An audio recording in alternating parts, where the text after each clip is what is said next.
Así pues, todas las veces que comiereis este pan y bebiereis esta copa, la muerte del Señor anunciáis hasta que Él venga. El apóstol Pablo le dice, esta cena no es para llenar sus estómagos. Esta cena es para anunciar la muerte y la resurrección de Cristo. Anunciarla hasta que Él venga. ¿Ya? Porque el apóstol Pablo le dice, ¿acaso no tienen casa en las que coman? ¿Verdad? O sea, Pablo le está diciendo, vayan, coman en sus casas cada uno.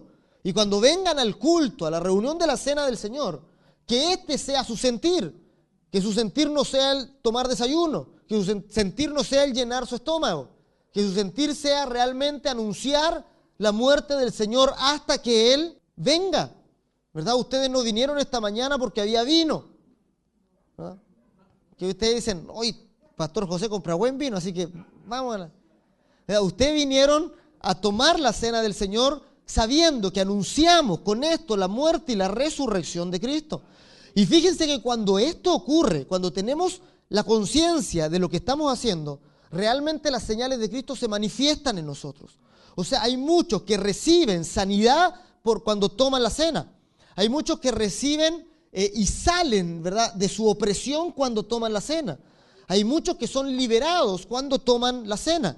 Por eso el apóstol Pablo hace el contraste y dice, hay muchos debilitados entre ustedes porque no están entendiendo esto.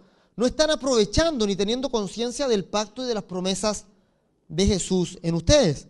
Entonces, Pablo habla de anunciar la muerte del Señor anunciáis. Pero ¿qué es anunciar la muerte del Señor? Y hoy día vamos a centrarnos en eso, en anunciar la muerte. ¿Qué significa anunciar la muerte del Señor? Porque cuando anunciamos la muerte de cualquier persona, solo decimos que esta persona murió, ¿ya? Pero cuando anunciamos la muerte de Jesús, anunciamos muchas cosas. La muerte de Jesús implica por lo menos 4 cosas que vamos a revisar esta mañana bien rápido. Y la primera, cuando anunciamos la muerte de Jesús, anunciamos la consumación de toda la voluntad de Dios. Ya vamos a revisar ahí el Evangelio de Juan, capítulo 19, verso 30. Cuando el Señor Jesús está en la cruz y Él está a punto de morir, cuando Él está a punto de experimentar la muerte, o sea, Jesús vino, vivió 33 años y cuando está a los segundos antes de morir, Él expresa esto, que fueron sus últimas palabras en la cruz y que fueron su grito final de victoria. Y el Señor Jesús dice, leamos todos juntos, cuando Jesús hubo tomado el vinagre, dijo, consumado es, y habiendo inclinado la cabeza, entregó el Espíritu. O sea, estas son las últimas palabras de Jesús antes de su muerte. Y cuando el Espíritu estaba saliendo de Él, cuando Él estaba muriendo, Él dice, consumado es. O sea, ¿qué quiere decir esto? Cuando Jesús dice consumado es, quiere decir está todo terminado, está todo hecho. Cuando Él dice consumado es, está diciendo no hay nada más que hacer, ¿verdad? Él es el perfecto sacrificio por todos los pecados del mundo. Toda la voluntad de Dios es consumada cuando el Hijo de Dios muere en la cruz. Cuando el Hijo de Dios muere, todo el deseo de Dios queda cumplido. Es decir, el Hijo queda entronado en los cielos, el diablo queda juzgado y derrotado en el infierno y los santos de Dios quedan salvados por la muerte y la sangre de Cristo. Toda la voluntad de Dios es consumada en el momento de su muerte. Por eso anunciar la muerte de Jesús es anunciar que todo el deseo de Dios fue concretado, fue consumado. El deseo de Dios ya está consumado, está hecho, y eso es algo que nosotros tenemos que tener mucha conciencia. El libro de Apocalipsis dice, hecho está, ¿verdad? Ya está todo listo, está todo consumado. Muchas veces nosotros equivocamos cuando oramos acerca de, cuando pedimos algo al Señor, cuando pedimos por la salvación o cuando pedimos por la sanidad de alguna persona, y pedimos como si Dios tuviera que hacer algo ahora, ¿ya? Pedimos como si Dios no lo hubiera hecho y lo fuera a hacer en este momento. ¿Ya? Le decimos, por ejemplo, yo quiero pedir por el alma de alguien y le digo, Señor, por favor, salva a esta persona, como si Dios tuviese que hacer algo ahora para salvarlo. ¿Ya? Pero la verdad es que Dios ya hizo, Cristo ya lo hizo. ¿verdad? La obra de salvación ya está para él, ¿verdad? Está hecho, ¿verdad? No es que Dios no quiera salvar a esa persona, ¿verdad? Porque a veces oramos como que Dios tenga misericordia de él, ¿verdad? Y decimos, Señor, ten misericordia, ¿verdad? Y sálvalo, como si Dios no quisiera salvarlo. Él entregó su vida para salvarlo, ¿verdad? O sea, Dios ya hizo todo de su parte para salvar y rescatar su espíritu.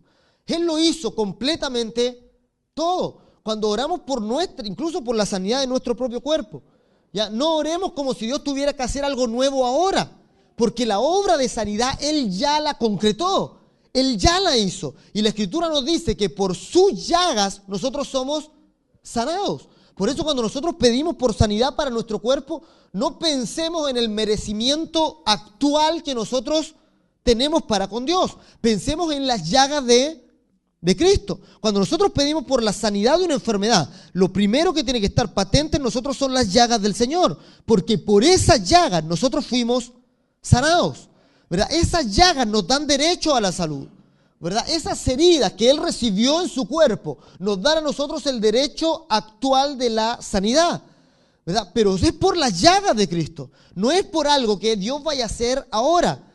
No es por algo presente, es por algo que ya está consumado. El hecho de Cristo, la voluntad de Dios ya está completamente realizada. Y eso anunciamos cuando anunciamos la muerte de Jesús. Cuando anunciamos la muerte de Cristo decimos, todo está hecho, todo está listo, no hay más sacrificio. El libro de Hebreos dice que cuando el Señor se entregó, dice, cuando Él se entregó, entonces ya no hay más sacrificio por los pecados. Ya no queda nada más que hacer. Todo fue hecho. Y luego, glorioso el libro de Hebreos, porque dice eso y luego en el verso más adelante dice, no, pero queda un sacrificio que hacer. El sacrificio de alabanza. Fruto de labios que confiesan su nombre. O sea, el libro de Hebreos dice, ustedes no tienen que hacer ningún sacrificio en el sentido de querer con ustedes mismos agradar a Dios, porque Dios ya entregó el perfecto sacrificio, pero sí hay un sacrificio que ustedes pueden hacer, que es el de responder a esta salvación, ¿verdad? De que es el agradecer, el tener gratitud, alabanza. Por eso dice fruto de labios que confiesan su nombre. Es el sacrificio de la iglesia, es la gratitud, la respuesta ante el sacrificio del Hijo de Dios. Entonces, hecho está todo consumado. Cuando nosotros pensamos en nuestra salvación, pensamos en una obra que ya está concretada y que está hecha. En segundo lugar, cuando nosotros anunciamos la muerte de Jesús, anunciamos la victoria y la conquista sobre la muerte. Vamos a ir ahí a 1 Corintios capítulo 15, versos 54 y 55. 1 Corintios 15, 54 y 55. Vamos a leer. Este es un verso glorioso. Leámoslo todos juntos, dice 1, 2 y 3.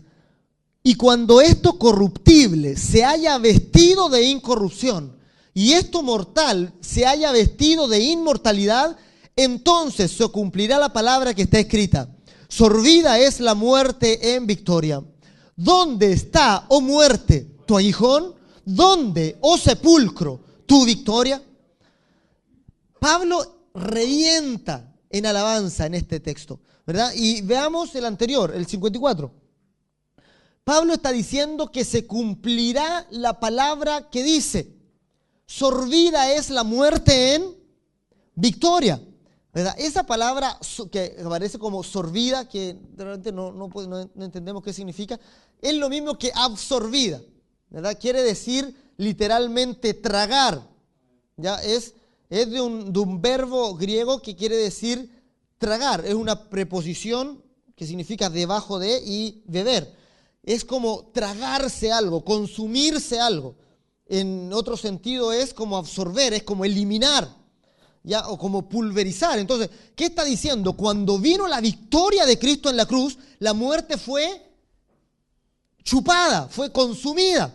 Ya es como si viene la victoria de Cristo y desaparece la muerte. Por eso Pablo dice, sorbida es la muerte en victoria. Cuando Cristo vence sobre el diablo en la cruz, es como si Él absorbiera toda la la muerte. Y esto es glorioso. Cuando anunciamos la muerte de Jesús, anunciamos un hecho que es glorioso, que Él llevó sobre su propio cuerpo nuestra muerte. O sea, Jesús está a punto de morir y en el momento de su muerte, toda la muerte de toda la humanidad cae sobre Él. La humanidad está muriendo en Cristo. Todos los seres humanos mueren y en el cuerpo del Hijo de Dios. El Hijo de Dios está tomando, ¿verdad?, la sentencia de Dios del capítulo 2 de Génesis, que Dios decretó: el día que de él comieres, ciertamente morirás. Ese decreto lo está tomando Jesús sobre sus espaldas para que ninguno en toda la humanidad tenga que morir a causa de ello. ¿Verdad? Jesús está tomando nuestra muerte y Pablo está diciendo: sorbida es la muerte en victoria. Y luego fíjense que Pablo es como si mirara de frente a la muerte y le dice: ¿dónde está, oh muerte, tu victoria? ¿Dónde, oh sepulcro? ¿Verdad? Es glorioso, ¿verdad? ¿Dónde, oh sepulcro, tu victoria? Es como si ustedes se enfrentaran a la muerte. Es como si ustedes miraran frente, cara a cara a la muerte. No tengan miedo a la muerte. Cuando ustedes piensen en su propia muerte, si alguna vez tienen miedo, ya si alguna vez tienen algún síntoma y ustedes le llegan a tener miedo a la muerte, párense frente a la muerte y díganle estas palabras: sorbida es la muerte en victoria.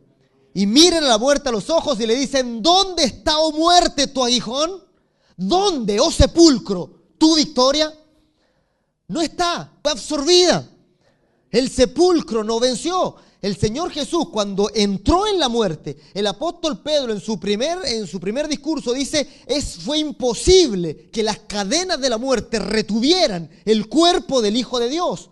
Por lo tanto, el Hijo de Dios fue a la tumba, lo enrollaron en sábana, fue puesto en un sepulcro nuevo, rodaron la piedra delante del sepulcro. Pero el apóstol Pedro dice: esas ligaduras de la muerte fue imposible que retuvieran el cuerpo de Jesús. Fue imposible que la muerte retuviera al Hijo de Dios y finalmente el Hijo de Dios se soltó de los lazos de la muerte, teniendo victoria sobre ella. Por eso la muerte de Jesús es la victoria nuestra sobre la muerte. Y por eso es causa de gran gozo para nosotros. La muerte es nuestro enemigo más potente. La muerte es nuestro enemigo definitivo y fue vencido completamente cuando el Señor Jesús murió en la cruz. Anunciar la muerte de Jesús es anunciar la victoria sobre la muerte. Y eso es un anuncio, pero que es el anuncio más glorioso que una persona pudiese recibir, ¿verdad? El mirar a la muerte y decirle: ¿dónde está, oh muerte, tu aguijón? ¿Verdad? O sea, ¿con qué dañas ahora? La muerte quedó completamente impotente ante la obra del Hijo de Dios. Quedó completamente sin armas ante la muerte del Hijo de Dios. Cuando Él muere, nosotros también morimos en Él y la muerte ya no puede con nosotros. La muerte ya no puede atacarnos. La muerte ya no tiene autoridad sobre el espíritu que ha sido redimido por la sangre de Jesús, ¿verdad? Y podemos decirle: oh muerte, ¿dónde está tu aguijón? ¿Dónde, sepulcro, tu victoria? ¿Verdad? Este fin de semana estábamos despidiendo el cuerpo de nuestra hermana Hilda, ¿verdad? Que por muchos años participó de esta comunidad a quien amábamos, ¿verdad? Pero la verdad es que todos los servicios que realizamos tenían un tinte de gloria, ¿verdad? Tenían una atmósfera más de gratitud y de celebración que de tristeza. Porque en el momento que uno ve el cuerpo en el ataúd y que sabe que el cuerpo está volviendo al polvo, ¿verdad?, uno recuerda que su espíritu ha sido rescatado por Cristo. Uno entiende que esa persona, ¿verdad?, porque Hilda no era su cuerpo, ¿verdad? Hilda era su espíritu que estaba dentro de ella, ¿verdad? Y que ese espíritu, al ser rescatado por Cristo, ¿verdad?, la muerte, la tumba no puede retener su espíritu. El espíritu es salvado por Cristo, ¿verdad? Porque la muerte ha sido vencida por la muerte de Jesús. Entonces, cuando uno ve eso, uno puede decir: ¿dónde está, oh sepulcro, tu victoria? ¿Verdad? ¿Dónde? ¿A quién te vas a llevar ahora? ¿Verdad? ¿A quién vas a arrastrar tras de ti si Cristo ya te venció? Entonces, anunciar la muerte de Cristo es anunciar la victoria total sobre la muerte. Ustedes son vencedores sobre la muerte. Ustedes por su fe han vencido a la muerte. Ya no hay nada más que vencer. El enemigo más terrible ha sido completamente derrotado. Entonces, anunciar la muerte de Cristo, cuando tomamos la cena del Señor, anunciamos su muerte. Y significa la conciencia de haber vencido a la muerte.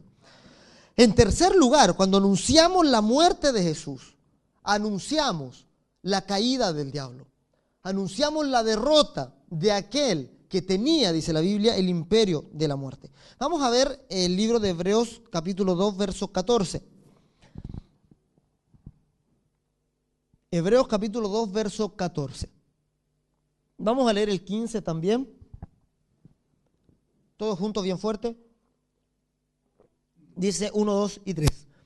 Así que, por cuanto los hijos participaron de carne y sangre, él también participó de lo mismo, para destruir por medio de la muerte al que tenía el imperio de la muerte, esto es, al diablo. Hasta ahí. La Escritura está diciendo, hasta ahí. La Escritura está diciendo que Él participó de carne y sangre de la misma manera que nosotros. ¿Para qué?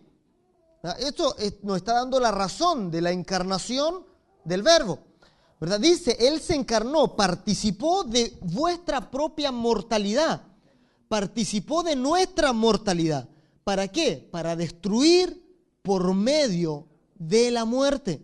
O sea, ¿cuál fue la herramienta de Dios para vencer la muerte? Su propia muerte. A los ojos de Dios, toda la humanidad iba a la muerte. Y la forma de Dios para derrotarla fue encarnarse Él mismo y tomarla Él. ¿Verdad? Morir Él en nuestro lugar, anticiparse a nuestra muerte, para que la muerte lo golpeara a Él primero. Porque cuando la muerte lo golpeara a Él, Él tenía autoridad sobre ella. Y la iba a poder quebrar, la iba a poder vencer totalmente. Nadie más podía vencer la muerte. Esto ni siquiera lo podía hacer un ángel. Nadie más tenía esa autoridad. Por eso dice que como los hijos participaron de carne y sangre, o sea, los hombres estaban en una debilidad en la cual no podían escapar. Ustedes son débiles por la carne y la sangre. Dice, pero Dios decidió participar de la misma debilidad de ustedes, para destruir por medio de su muerte al que tenía el imperio de la muerte. Esto es, al diablo. Él derrotó al diablo en la cruz. Él venció al diablo en la cruz al momento de su muerte. Cuando anunciamos la muerte de Jesús, estamos anunciando la victoria sobre el diablo. Estamos anunciando que el diablo fue, dice ahí la palabra, destruido. Destruido significa sin armamento, despojado de todo con lo que él podía actuar y todo el derecho que él tenía sobre el hombre. Vamos a ver Colosenses, otro 2.15, Colosenses 2.15. Todos juntos, 1, 2 y 3. Y despojando a los principados y a las potestades, los exhibió públicamente, triunfando sobre ellos en la cruz. Cuando vemos la muerte de Jesús, cuando miramos la cruz, que es el instrumento de muerte, cuando vemos que Jesús muere, vemos el triunfo de Cristo sobre los poderes de tinieblas. Vemos que Cristo vence sobre, dice todo, principado y potestad, ¿verdad? O sea, todo lo que tenía poder en este mundo, todo lo que estaba ejerciendo autoridad y poder dentro de este mundo, dentro del Seol, todo eso fue derrotado cuando Cristo muere en la cruz. Entonces, si se fijan, anunciar la muerte de Jesús es anunciar muchas cosas, ¿verdad? Es anunciar la victoria definitiva, la destrucción del diablo, ¿ya? La destrucción del ángel. Ese ángel solo quiere ver al hombre morir. Él tenía, dice, el imperio de la muerte. Pero cuando fue derrotado, todos aquellos que estaban bajo el imperio de la muerte, dice que fueron liberados. Y librar a todos los que por el temor de la muerte estaban toda su vida sujetos a servidumbre. Eso dice 2.15 de Hebreos. Y en último lugar, en cuarto lugar, cuando anunciamos la muerte de Jesús, anunciamos también nuestra redención. Vamos a ver Efesios 1.7. Y Efesios 1.7 todos juntos. Todos juntos, 1, 2 y 3. En quien tenemos redención por su sangre, el perdón de pecados según las riquezas de su gracia. La Escritura está diciendo, por la muerte de Cristo tenemos redención por su sangre. Ya, o sea, cuando Cristo muere, cuando Cristo entrega su sangre en la cruz del Calvario, cuando se produce la muerte de Cristo, ¿verdad? Dice, Él obtuvo redención. Redención quiere decir compra. Significa volver a adquirir algo que ya se había perdido. Ya es como comprar algo, ya por precio.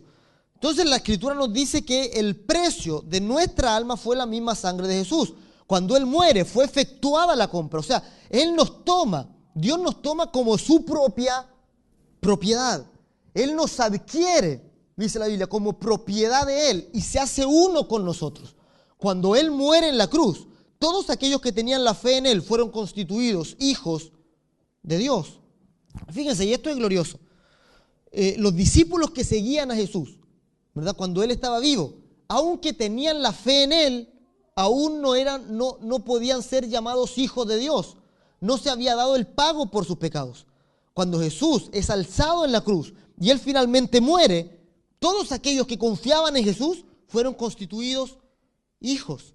Su estatus espiritual cambia, ¿verdad? Y pasan de ser ajenos, de la Biblia dice, pasan de ser enemigos de Dios a constituirse hijos de Dios. O sea, Dios los toma por propiedad y luego en ellos puede venir el Espíritu Santo. Entonces el diablo tuvo una gran derrota en la cruz. Ya, el diablo pensaba triunfar. Y es lo que pensábamos cuando veíamos en casa la pasión de Cristo, que la dieron toda la Semana Santa, ya la están dando, ¿verdad? Que Mel Gibson ahí cuando pone una escena, más o menos tratando de demostrar lo que hay en el trasfondo espiritual, y cuando Jesús muere en la cruz, muestra una gota de lluvia bien dramática que cae, ¿verdad? Y se produce el temblor. Sale en una escena el diablo gritando como si fuera destruido, ¿ya? Y esa es una escena bien, o sea, es muy bueno que lo haya puesto ahí, ¿verdad? Porque en el momento de que muere Cristo, el diablo se tiene que haber dado cuenta de su grave error, ¿verdad? Él estaba matando a Jesús con la intención de eliminar el rastro del Hijo de Dios. Sin embargo, cuando Jesús muere, muchos hijos de Dios son constituidos, ¿verdad? Es decir, nos imaginamos como que Jesús fuera una gran molestia para el diablo, como que todos los hombres estuvieran bajo su autoridad. Imagínense ustedes son el diablo, tienen todo controlado. Todos ustedes están bajo la autoridad del diablo. Entonces el diablo está tranquilo, ¿verdad? Como patrón de fondo, tiene a todos bajo control. Y de repente aparece Jesús. Y cuando Jesús va y se bautiza en el Jordán, es como si brillara una luz entre medio de todo. Ya yo no lo tengo bajo control. Lo trato de controlar, ¿verdad? Lo llevo al monte alto, le ofrezco cosas para tratar de controlarlo. Pero no se sujeta, no es controlable por el diablo. Por lo tanto, es una luz que molesta. Y como molesta bastante, ¿qué hago? Tomo toda mi artillería y lo trato de eliminar, ¿verdad? Trato de sofocar esa luz, trato de apagar esa luz que está viniendo a mi reino, que es el reino de las tinieblas, ¿verdad? Entonces lo trata de matar, lo azota, lo cuelga en una cruz, y cuando finalmente está a punto de morir, apaga esa luz y se prenden un montón de otras, ¿verdad? Y ahí el diablo recién yo creo que cayó en cuenta y dijo, aquí empezó mi fin. Y esas luces se empiezan a multiplicar. Y resulta que viene el Espíritu Santo en Pentecostés y 3,000 luces más se prenden. Y luego los discípulos salen porque el diablo trata de apagar esta luz como dé lugar. Entonces empieza a rodear las luces, a tratar de apagarlas. Estas luces salen dispersas a otras ciudades y encienden luces en otras ciudades, ¿verdad? Y luego va el apóstol Pablo y sale encendiendo luces por todo el mundo conocido, y al diablo ya se le escapó de las manos todo. O sea, el reino de las tinieblas fue quebrantado totalmente. Y en su desesperación Él trata de engañar, pero esta luz ya ha llenado todo el mundo. Y a todo rincón está llegando el Evangelio con la palabra de Cristo. Y cada vez que alguien tiene fe, es constituido hijo de Dios y otra luz se enciende. El reino de tinieblas está totalmente acabado, ¿verdad? Entonces, cuando ustedes van y celebran el culto familiar e invitan a un vecino, ese vecino viene, ora con ustedes, otra luz se enciende y el reino de los cielos sigue venciendo y triunfando. Entonces, los hijos de Dios se expanden por todo lugar, ¿verdad? Esto es glorioso.